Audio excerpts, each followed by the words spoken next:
probably not true. And it's also, you're right, it is very on the nose that it's exactly the same as the reveal in Empire Strikes Back, and that's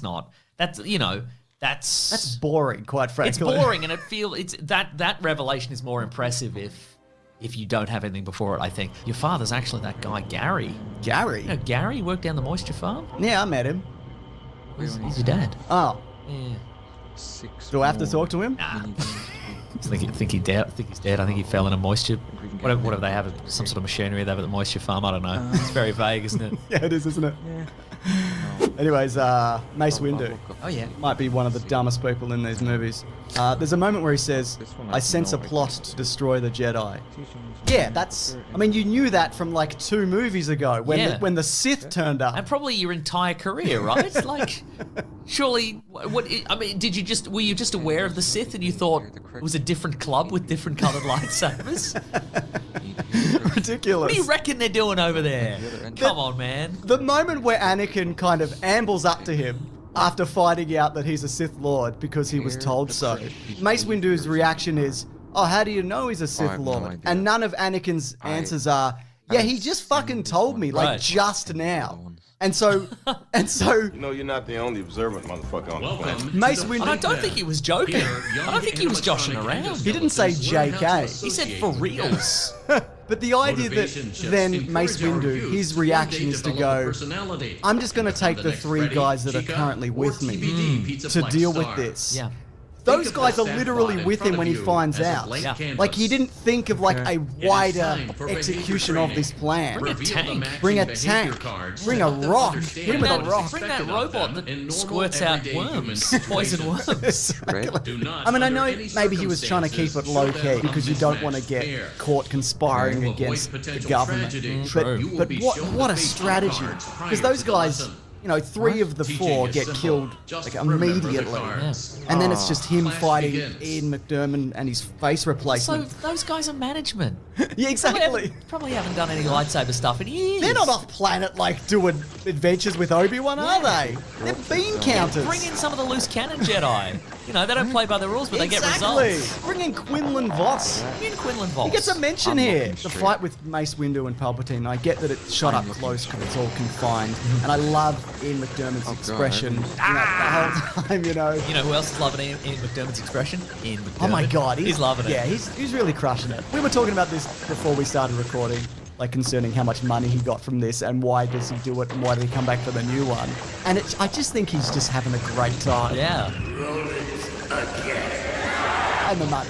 Sure, yeah. Those 2 things, yeah. The director's just like, Ian, this scene, just pick a number and say it, and that's how many spaceships you have. 1 million star. Yep, great. That's great. Yeah, that's great. You got it. No notes. There's also some contention about whether or not the Emperor lost this fight on purpose or whether he was beaten. Why would he want to lose, though? To get the weird googly moogly face? Yeah, that's right. That's why. It's the only way to get it. So the official Lucasfilm line of this is from the novelization, that Mace Windu was using a vapid. It's his style of aggressive lightsaber fighting. I think I remember reading that in some sort of Dorling Kindersley book. Exactly. Star Wars data files or whatever. Yeah, and he also found his shatter point, which is apparently a thing that we can use where you find a person's breaking point, and it might be another person or a thought or a feeling. I don't know, it's a bit vague. And he used that against the Emperor. I'm pretty sure that like every time I use a vending machine, it finds the thing I'm buying's shatter point. Every time I get the thing, I'm like, oh no. But it's also, I think, possible that the Emperor knew that he couldn't win that fight. Because of the vapid and the shatter point. Yes. So he thought, look, I can't defeat this guy 1-to-1, but I guess if Anakin's going to intervene, that's my chance here. So there you go. Oh, you know why I remember the Dorling Kindersley books? Yeah. Because one of them has Dooku in it. Oh my God. It says like, smug expression of superiority on it or whatever. And he's just like, I don't know where I am. They're better than you, though. Before we talk about Anakin's turn, I want to get into some scrapped concepts for this movie from earlier drafts. So, when George Lucas was originally going through this, he realised that having Boba Fett getting revenge on the Jedi, and Padme also founding the Rebel Alliance, which is in a deleted scene where Mon Mothma's in that, but then it was cut, but then she was brought back for Rogue One and other things, the actress who played her. So yeah, it was supposed to be Boba Fett getting revenge, Padme founding the Rebel Alliance. Okay. And there was an idea to have 7 battles over 7 planets going on, right, at one point in this movie. As a nod to 7 Brides for 7 Brothers. Exactly. Because, you know, we talked about how escalating battles, how in episode 1 it was 4 battles at the end. I think they worked some of that into the Order 66 stuff. So how did they come up with 7? I don't know. Is it just one more than the last one? Yes, one more, or maybe, I don't know. Who cares? It's not important. But he decided to just scrap all of that and focus on... George Lucas comes into the pitch meeting, he's just battles on a piece of paper, but then he turns the S into a dollar sign. Those two. How many battles? Okay, so I just... What is that? 7 battles. Like 7 Brides for 7 Brothers. All right, George, it's fine. Yeah, good, great, good. Those two. Those two. But he decided to just focus on the turn of Anakin. So all of that is in the bin, but also you kind of used in other places. Yeah, We've seen it in other media. I do, though, and I mentioned this up top, I feel the turn is a bit rushed. And I think also it's partially because the idea that he was going to save Padme from death, that was really emphasized in the reshoots. Because initially, his turn was going to be because he thought that the Jedi were going to take over. Congratulations. Plotting to take over. Right. And so that's why he intervened. Okay. And I don't really think that either of them are fleshed out that well to make That it wasn't too convincing. I just don't believe well, that two he mistakes wrecks did Mace you Windu and he gets flung out the window. Right. And then the idea that Palpatine's like, hey, you know how I said that we could stop people from dying? I can't do that. Okay. But what if we did it together? Like, you'd think, you'd rethink your situation. You killed Mace Windu, but you can come back from that. Can you? Yeah, well, yeah, definitely. Actually, the window killed him. Actually, the fall killed him, if he's even dead. Actually, the fall didn't kill him, it was the sudden stop at the bottom. Yeah. There's a lot of speculation that Mace Windu is still alive, right? Yeah. I mean, not now. He would have died of old age. Yeah. And he's fictional. But Jedi survive falls all the time. Absolutely, You know they what I do. mean? You know? Yeah. Happens literally every But movie. he hasn't returned in anything, right?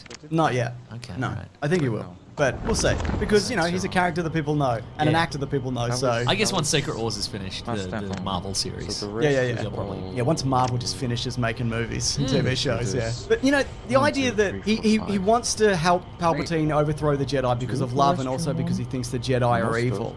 And as soon as Palpatine, like, explains that to him, and then he says, Okay. once more the I remember Sith will rule the failing galaxy. this. Was I failing And it's, this? but like, think critically, idiot. Right, You right. do you not Yeah, see, yeah, how do yeah. you not see this? Uh-huh. This is why I think it should have been spaced out more. I think he meant due to the incredible popularity of the raising people from the dead power. That's true, You know, yeah. people will be loving it. Yeah. Give me a bit of that raising from the dead. I would love some of that. Yes, please. Who would you bring back? Oh, he's... Just so people know, this is an incredibly long pause. Like, we edited it shorter, but a lot of time has passed. The dinosaurs. That's a good answer, actually. good, right? Yeah, I'm into that. Yeah. Order 66. Yes. It's good. Order 66 is good. No, it's a good sequence. Oh, sure. You know? yeah. Great score by John Williams. The overall plan to, like, get the Jedi isolated with clone troopers on different worlds, you know what I mean? It totally makes sense. Do you think the execution of Order 66 only works if Palpatine says it? fine. Yeah. Or could it work anywhere? Like at a family restaurant or something? Funny you should say that because in the Darth Vader comic, there's a Jedi Padawan who's still alive, and he says it to some clone troopers in front of some Inquisitors, and because all the Inquisitors are former Jedi, they just start laying waste to them. So it's still in them. Yeah. So so anybody can say it. So if you happen to say You're it, close. I think that it just works. That being said, I think he used special Jedi mind powers as well. So there's also a really interesting theory that I saw from Eckhart's Ladder, who's got a Star Wars and Halo-based YouTube channel, where he talks about the purpose of the hyperspace ring as a mode of transportation for the Jedi. Okay. And the idea that those are Jedi and government-funded weaponry and vehicles. Now, what's the hyperspace ring again? It's the thing you put your you spaceship need into. to, yeah, you need one to go to escape or go anywhere. right. But if you're still have, like- isolated with clone troopers and they're trying to Okay, kill you still you, have a they could break. keep you on planet by just destroying that. So it's essentially they've built a trap into the system, and that's never been confirmed at all. But I really like that idea that I the get whole it. structure of the Jedi is just I know. so broken and stupid and manipulated that every single level of it is just to get you killed, essentially. Yeah. And also, they went to use the toilet, and the clone troopers are like some plastic wrap. Every angle they've got covered. It's incredible. Wow, yeah. So Anakin and Padme have a relationship in this, don't they? I mean, she's barely in it, and she does nothing but have a big sook and then die. But there might be a reason for this, and this is a rumor. It's in the book How Star Wars Conquered the Universe, which is a really extensive history of like the franchise in general. Okay. The rumor was that Natalie Portman made some of the handmaidens cry in the first movie, including Keira Knightley, and so that explains like her reduced role in these movies. Oh, because she was yeah, but like every actor is a weird lunatic, so and you know, and everybody has good and bad days. Yeah. So and she was like a child. She was like a literal child. I'm not excusing that behavior if it happened, but that's one of the explanations for why she's barely in it. But I also think that the way that they wrap up that is not super interesting. I mean, there's a moment where she's like, I'm pregnant, and you see the look on his face of just like, oh no, like he's not. What does that mean? He's not I've happy. never heard this word before. Yeah. And that balcony scene where I'm in love with you, well, I'm so in love with you. It's like, yeah, okay, no, that's really good. But I do wonder, what do you think would have happened if they had have both survived and he hadn't have killed all those kids? Do you Probably think, would have been a nice time for everyone. but do you think he would have quit and gone to, like after the war and gone to live on Naboo or whatever? Yeah, I think that he sounds might have. nice. I think he might have, Mason. Unless Naboo was destroyed, I can't remember. No, it wasn't, Mason. That's terrific then. Seems lovely. They had a big party in Return of the Jedi on it. They changed Return of the Jedi, so you see Naboo. And they're going, woo! Nice. Woo! And they added that scene outside the Sydney Opera House. That's right. Like Australia was here too. Yeah, with the big spaceship crashed into it. Yeah, Yeah, I terrific. know what you Yeah, mean, yeah. But then, of course, that leads us into the Mustafa breakup. It's so bizarre how he thinks that he's going to win her over. It's also so bizarre that they stay together at all when he's killing kids in like 2 of these 3 movies. Yes. Again, like he's such an idiot where he goes to her and he goes, hey, listen, forget all the rumors you've heard about me, but I can kill the Emperor and then me and you, we can rule the galaxy. And she's like, no. And then he's like, oh, why not? Because of Obi-Wan. No. Like, what? The murder thing you mentioned. And the killing of the kids. Yeah. Which I'm indifferent to. I only like my kids. That's right. There is actually a piece of concept art and a plot point they were going to put in where she pulls a knife on him and she's going to stab him, but she can't do it. And I think that would have been more interesting than just like,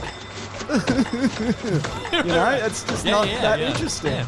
Also, he's got a lightsaber. He chop her hands right off. Exactly. But, you know, give her a bit of agency. Have something happen, not just like, oh, she dies because she's the saddest woman in the galaxy.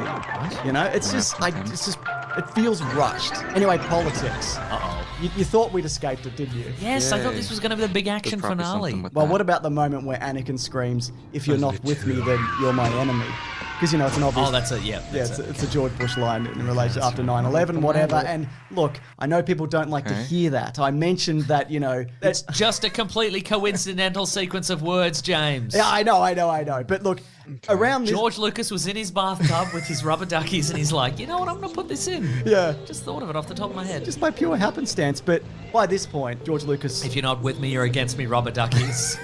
But at this point in his life, George Lucas was very openly political. It was more kind of subtle in his earlier movies, but he's mentioned in an interview and he's openly compared the Iraq War to the Vietnam War and, you know, George Bush and Nixon and all of these things, how, you know, history is repeating itself and terrible presidents and all of these things and wars that put in place for basically, you know, for no reason other than to profit, you know, a very few amount of people. And look, I know people don't like to hear that, but take it up with George Lucas because... I mean, you said all that, but all I heard was freedom, so... Yeah, you're right. Yeah. Say what you like, dude. Anyways, the big fight. There's a big fight at the end, and let me tell you this, Mason. Can something, you know, be really well thought out and escalate wildly? I mean, there's lava and there's bits breaking off, and everyone's doing big flips and screaming at each other, and you're watching it, and I'm just like, it's kind of washing over me at a point. Like, it's both things to me, this fight. Interesting, It's beautifully, like, manufactured and played out. And Nicola, the stunt coordinator, putting it all together, and the John Williams score, you know, the Battle of Heroes, and it blends into Duel of the Fates, and all that is incredible. But I think the word you used there was manufactured, and I think maybe that's why it doesn't maybe connect with people. Because you think movies should be natural, and you just get people in their homes. I would have waited for Ewan McGregor and Hayden Christensen to just have a fight.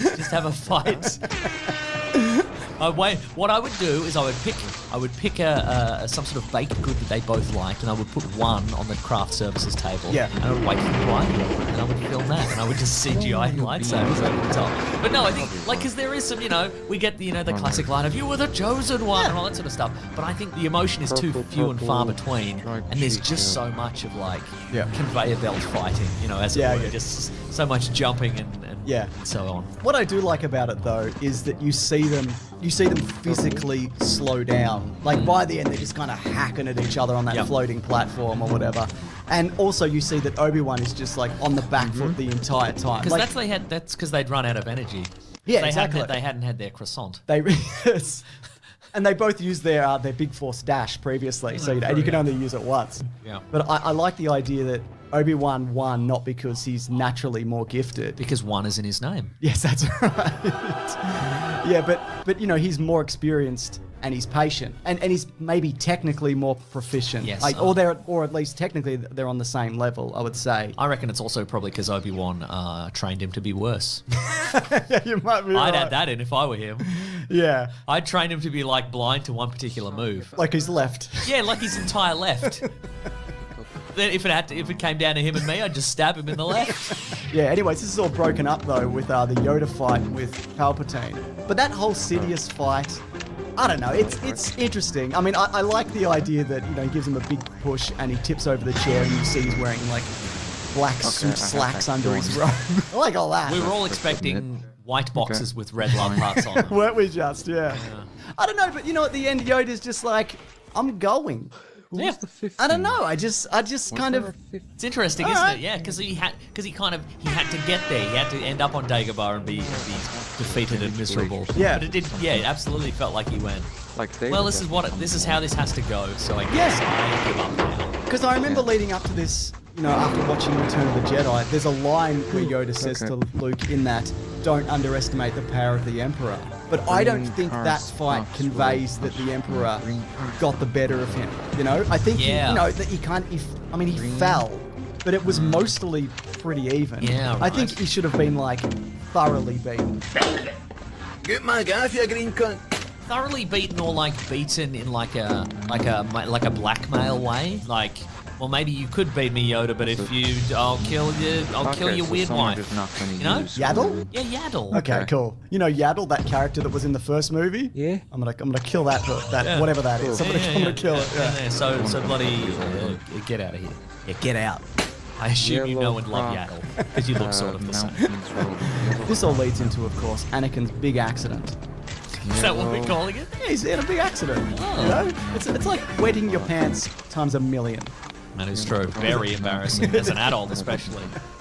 Wow. I want to talk about the high ground though, specifically. How does that work? Okay. Because first of all, you shouldn't just do a big flip over somebody. Okay. I mean, we've seen it Because it's before. rude, is what you're saying. It's very rude. Yeah, Right? it's very gauche. Yeah. Yeah. If somebody did a big flip over me, I'd be worried that they read something on my phone. Like they were reading my texts or whatever. Get out of here. Stop it. Because, he could have just jumped to the bank in front of Obi-Wan and they could have just continued having a sword fight.